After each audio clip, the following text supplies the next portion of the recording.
बहुत कठिन से व्यक्ति को बुझीबा जी जाने तो बहुत किछि हेले केबे किछि भी कुहे ना। प्रकृत में बड़ किए बड़ सीए जी निज पाखरे थिबा मनीष को केबे छोट हेबाकू दिए नहीं। पानी निज सीमा लांघिले विनाश होइथाए आउ बाणी निज सीमा लांघिले सर्वनाश होइथाए। आमे न चाहुथिबा जिनिस सहजरे मिल जाए आउ जहाको अधिक चाहि थाओ ताहा आउ काहाकू मिल जाए।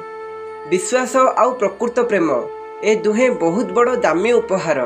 सेथिपाई सस्ता लोकंक ठारू एहार आशा करिबा निजर बोकामी होइथाए। बधे सबुठारू बड़ साथी दुख होइथाए जेउ पर्यंत रुहे बहुत कथा शिखई थाए आउ जेतेबेले छाड़ीकी जाए सुख देकी जाए।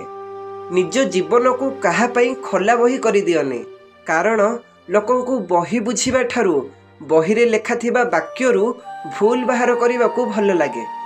मु भलरे अच्छी एक कथा काहाकू भी कही हेबो किंतु मु असुविधार अच्छी एक कथा केवल खास लोकन को कही हेबो।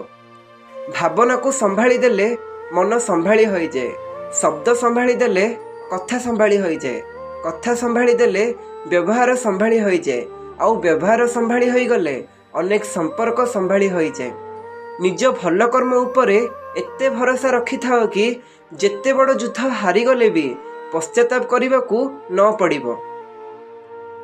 जदि मुहरे थिबा हस पाई भगवान को धन्यवाद तुंड को आसु नहीं